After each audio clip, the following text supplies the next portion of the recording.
And the Young Turks, headed by Burke and Verdoliak primarily, but really Chris Cohen was the behind-the-scenes prime mover, even though he didn't have the leadership ability to be the leader of the group, but he was the one who sort of started it. That group had meetings, talked about breaking away, made some demands on the mayor, but eventually fizzled out. When the hammer came down, they buckled. But they would then become the base later under Bolandic, Byrne, and others to be their own bloc, and would take up leadership roles in the council. A number of them, I know Ed Burke was particularly offended when my book Rogues, Rebels, and Rubber Stamps, and he saw his picture in it and all, and he thought he was being called a rubber stamp, and he wants to be viewed as something much more than that. Obviously, he's had a major effect in shaping Chicago history. But in truth, his voting pattern in that period is a rubber stamp.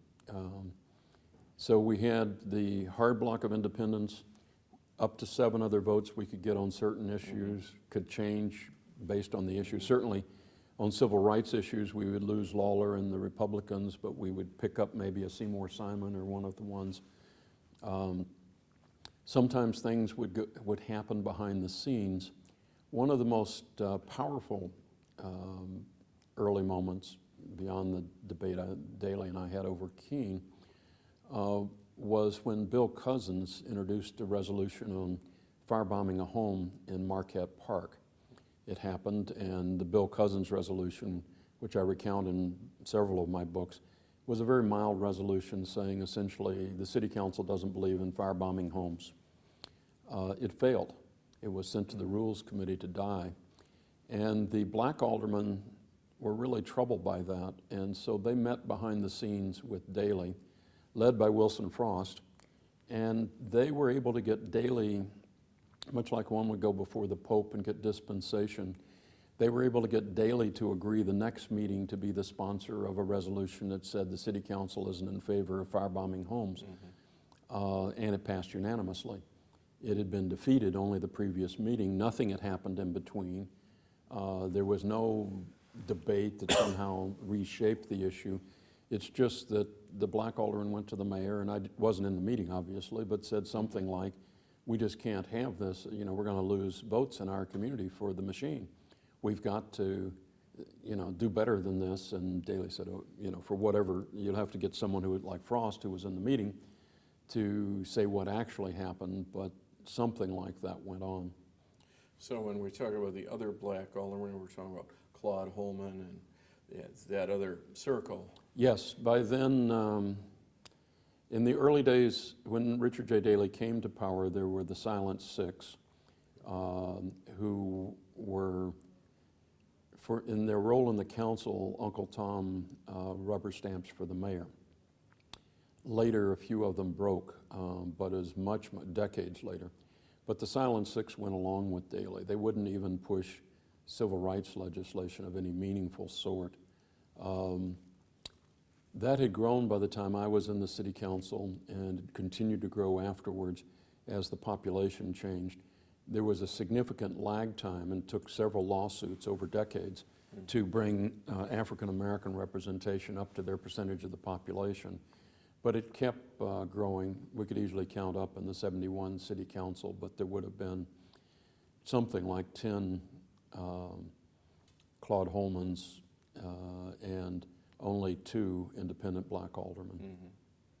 Now, did your inner circle of 7, did you meet regularly? Yes. We met before every city council meeting.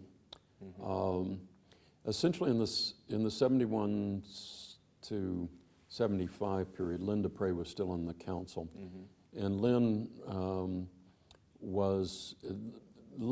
and Bill Singer mostly vied to be sort of the spokesman of the group, although all of us had plenty to speak about any time.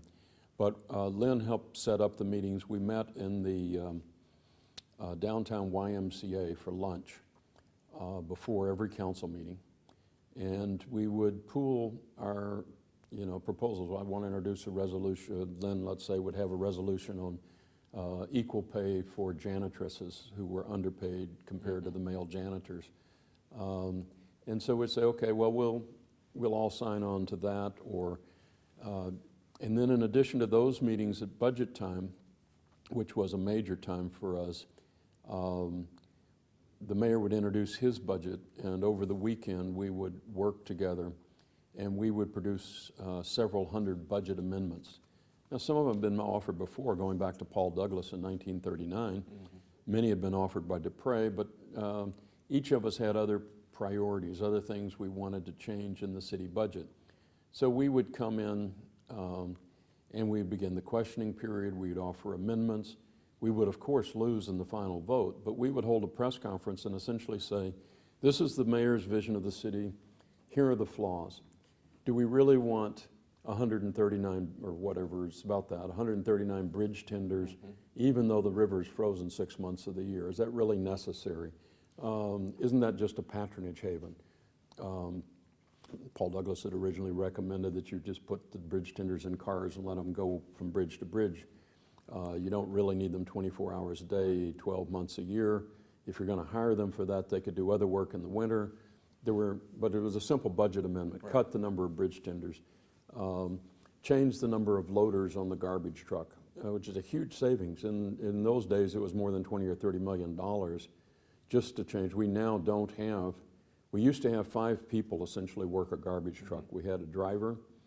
We had 2 people to load the garbage bins in those days, which were 55-gallon drums. And you had 1 person to sweep, and then you had a supervisor who supervised 3 or 4 of the trucks in the alleys. So you had almost 5 people, and even in those days, private companies were using 1 or 2. And so it's because the numbers are so massive, for every loader off the garbage truck you cut, you save $30 million or more. The city budget at the time, that was a major sum of money. So we would come up with a few $100 million of cuts. We would recommend, I was particularly strong on recommending, the city budget the mayor put forward every year I was in the council had less than 7% of the money for health, education, welfare, the arts, homelessness, hunger, everything that might be called a human service, as opposed to street sweeping or policemen. And I said 7%, and Jesse Jackson had made a speech somewhat similar. That's too small. Yes, if the federal government will give us money for someone to count paper clips, we'll do it. So we were funneling a lot of federal money for human services, and we were really using it to hire patronage workers mostly, but there would be some genuine human service coming out at the other end of the pipeline, but it wasn't our money. And we've had in the 70s various economic crises also, when hunger and homelessness were quite high. And I would argue the city wasn't doing enough. So I'd say, well, let's double the budget of hunger, which was maybe $1 million, or let's make it $5 million or whatever. And then I would say, if we did that, we could do X, Y, and Z. So that would be in a budget amendment. So on those collaborations, that would be a long-term process. Working first the weekend the budget was first delivered to create a press conference with an alternative budget, and then fighting as every commissioner, police superintendent, or whatever would come to the hearing. We would say maybe, okay, Bill, you're particularly interested in this topic. You lead the questioning on that. We will have some other questions. And then we might come up with other amendments based on the testimony. Now, here you are talking about a period beginning in 1971. You harked back to Paul Douglas in the late 30s. Did you think of yourselves as part of a kind of apostolic succession of independence dating back, or did you think of yourself as involved in something brand new? I can't speak for everyone. Linda Prey and I certainly knew that we were part of a longer period. I knew about Merriam at the turn of the century, 20th century. I knew about Paul Douglas. I certainly knew about Linda Prey's career. Now, when I started, let me just back up a little in terms of my own. I didn't come to Chicago until 1967. I took my first job teaching at the University of Illinois. In fact, was teaching African politics and American government, not anything about cities. Didn't know a whole lot. I'd been to Chicago a couple of times visiting. I was an African politics specialist, not a urban American specialist. Got involved in the McCarthy campaign, came up directly against the Daley machine, began to understand how it really worked in Chicago, and decided that I would work to change that, and created the Independent Precinct Organization on the north side to overthrow the machine locally. And we were successful. So this is in the wake of the 68 This is in the wake, events. yeah, the 68 convention, the shoot to kill order, the Martin Luther King assassination, the Kennedy assassination, all of those things. And at that point, you're 30 years old? By the time I entered the council, I was 29 when I started, let's see if that's right. No, I would have been 30, and I was 30 years old during the election campaign, and then when I entered the council. Bill was, I think Bill and Eddie Burke were the youngest. They were both 29 when they entered the council, or something like that. So there were a number of us who were fairly young at that time coming into the council, and then, you know, most of the members of the city council had been there 100 years, not quite, but they had been there a long time. So there was a young group and an older group. Now, you're elected, you're known as an independent. What happened if you were dealing with a constituent complaint and there was a problem with an alley or a tree or sweeping a street? Was your ability to get those things done compromised? No, we actually had, I think, better ability. You have, a lot of the job of the alderman is to deal with city services and to be an ombudsman. And it worked two ways. If you were a machine guy and had been elected by the party, you probably had your uncle or one of your precinct captains working in the street department, and you called them up and said, we need this service. And sometimes you got it depending on how good the precinct and whether you had a contact in that department. Or you could call up the department and say, you know, I'm alderman. Alderman had a lot of power just in the title, particularly among city workers. So you'd say, I'm Alderman so-and-so, and I am calling about such and such, or even your staff could call and say, I'm calling for Alderman Simpson, I want such and such done. The way I looked at it, if you were an independent, you could force the bureaucracy to do things because they didn't want to be the subject of one of your press conferences, because they could get fired if under that circumstance the mayor wouldn't put up with it. Now, there are things you can't do as an independent, big parks and projects. You couldn't get patronage jobs, but you didn't want them, so that didn't matter. But you know, if it was a big park, then I would work with the Democratic and Republican ward committeemen who were state legislators and let them front those projects. But the average service complaint, no, we handled easily.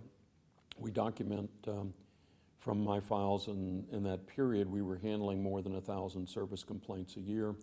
For all of them except street gang problems, or sometimes building complaints that take a long time to deal with.